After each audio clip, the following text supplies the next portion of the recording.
In 2022, 9 Eastern Conference teams had positive winning percentages against the West. 5 teams had negative winning percentages, while 1 team was locked down in a tie.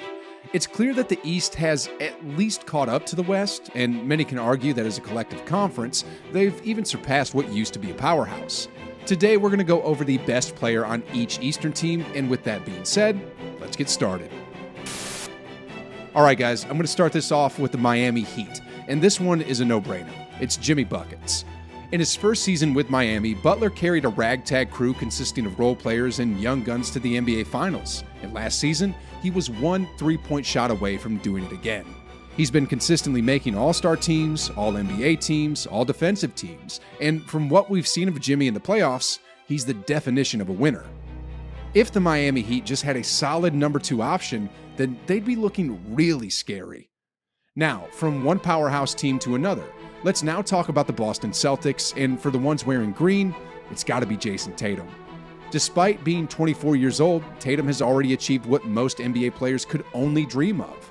I mean, he was selected to the All-NBA First Team, was named the inaugural Eastern Conference Finals MVP last season, and aside from that, he's already made 3 consecutive All-Star appearances, and that trend doesn't look like it's stopping anytime soon. Though Jaylen Brown has been doing really good for himself as well, Tatum is just on a whole different level. Anyways, moving on here from the Celtics, let's now shift to the Bucks, and I think everyone in the world can agree it's Giannis Antetokounmpo.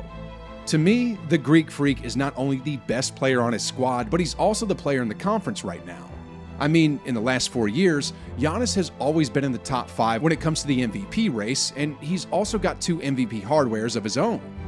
He's also gave the Bucks their first championship after a 50-year title drought and was also the Finals MVP that year. In my honest opinion, there's no living soul in the NBA currently that can stop Giannis from tearing teams apart with the combination of his size and strength. And the scary thing is, he's only entered his prime. Anyway, guys, moving on here. Next up on the list is the 76ers, and honestly, while most people think it's a toss-up between Embiid and Harden, we can't ignore the rise of Tyrese Maxey. On any given night, any of these 3 could put up 30 or 40 points, but if I had to give it to one player, I'd still give it to Embiid. He's a unicorn for a reason, and although sometimes he looks like he cries when he doesn't get his foul calls, the truth is, just like Giannis, he's unstoppable in one-on-one situations. Teams have to game plan on how to stop him, and even then, it's not an easy job.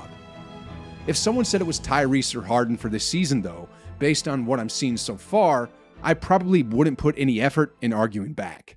Anyway, from the 76ers, let's now move up north and talk about who's the best player for the Toronto Raptors. He's currently averaging about 25 points, 9 rebounds, and 8 assists while being decently efficient from the field. That's a pretty monster stat line, and if the Raptors could somehow end up within the top 4 in the Eastern Conference, I can see him getting some MVP votes.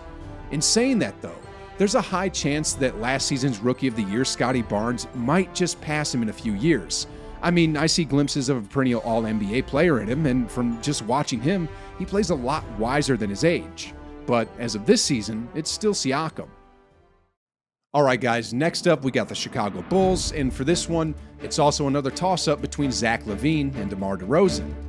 Both these guys are offensive assassins. One is the mid-range king, while the other has such a smooth outside-looking jumper. In terms of production and efficiency, they're both about the same. Then in terms of who's the best player among these two, honestly, they're both Batman and they're both Robin. On any given night, either of these two is capable of being the best player for the Bulls, so I'm going to put this one as a 2-way tie. Next off, we got the Brooklyn Nets. Obviously, it's not Ben Simmons, and slightly less obvious, it's not Kyrie. So by process of elimination, it's obviously Kevin Durant. Averaging almost 30 points a ball game, the Slim Reaper is still the Nets' best player hands down. At 34 years old, KD can still score the ball with the best of them, and he can still deliver the big shots in big games to prove that Father Time still has plenty of catching up to do in order to slow him down. From one big-time scorer to another, let's now go over to Trae Young and talk about why he's the best player for the Hawks. When DeJounte Murray entered the scene, some thought he would topple Trae from the top, but as we've seen so far this season, that hasn't happened as Trae is still the biggest little man in the Hawks lineup. If you compare their stats, Trae is still the far greater scorer, dime dropper, and then if you go by the eye test, he's still the far better big shot maker. To Murray's credit, however, he's a great complementary player with his versatility on both ends of the floor, and together, they make one of the better backcourts in the entire league. Anyways, let's move on to the Cavaliers, and for their best player, I got my money on Darius Garland. Now, I know most of you would pick Donovan Mitchell over Garland, and I can't blame you since Donovan is a perennial all-star who can put up buckets in his sleep. Then if you look at his stats this season, the man is scoring big numbers on extremely efficient numbers.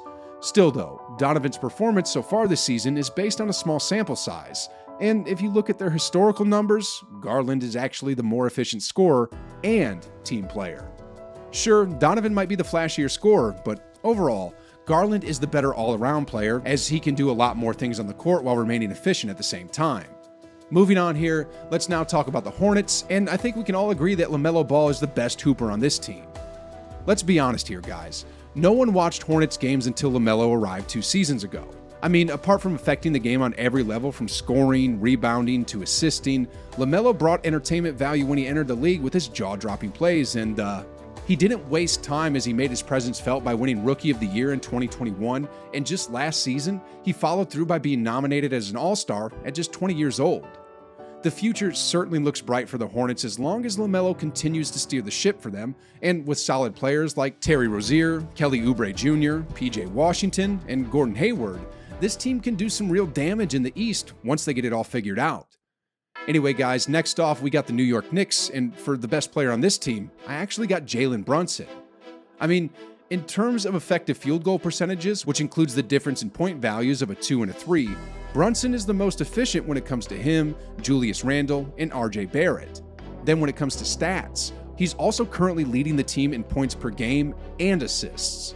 Finally, when it comes to playoff performances, he's proven that he can lead his team to wins while being the #1 option, whereas the other two seem to shrink under the brightest lights. Moving on here, the Wizards are up next, and for this team, Bradley Beal is obviously still the #1 guy. 2 years ago, he was the second leading scorer in the NBA, and although his points production has dropped significantly since then, he's still the leading scorer for DC. Now, Kristaps Porzingis can also be seen as a legit contender for the best player on this team, but based on his history in the last few years, I'm gonna have to say no. He's always injured and doesn't play to his strengths enough to be considered truly elite, while Beal is one of the most dangerous guards in the league till this day. Next up, we got Tyrese Halliburton for the Indiana Pacers.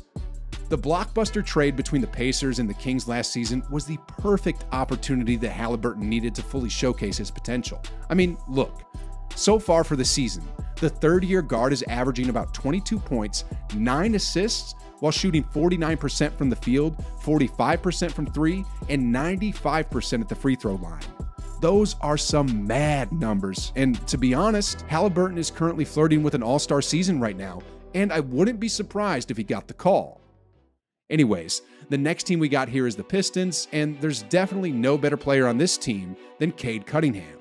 Despite getting beaten by Scotty Barnes in the Rookie of the Year race, Cade still produced solid numbers for the Pistons by averaging 17.4 points, 5.5 rebounds, and 5.6 assists last year. Then for this season, you can clearly see Cade taking more responsibility in leading the team and being more confident on offense. Bogdanović is clearly the more efficient scorer, but Cade does a bit of everything on the court, and being only 21 years old, there's nowhere to go but up for the 2021 #1 pick, and I'd bet that it's just a matter of time before we see him suit up for an All-Star game. Anyway guys, the last team on the list is the Orlando Magic, and the best player on this team is none other than Paolo Banchero. Right off the bat, the Duke product shut down his doubters by exceeding all expectations as this year's top prized pick. In his first ever NBA game, Banchero became the first rookie since LeBron James to debut in the NBA with at least 25 points, 5 rebounds, and 5 assists. He's also become the 7th player in NBA history to start his career with 5 straight 20-point games, joining the company of legendary players like Wilt Chamberlain, Elvin Hayes, Grant Hill, Dominic Wilkins, and Oscar Robertson. Though Orlando is still struggling to find wins, the future definitely looks bright for Banchero as their franchise player. And despite all the other lottery picks the Magic have on the roster, the 2022 #1 pick is clearly head and shoulders above the rest of them when it comes to talent.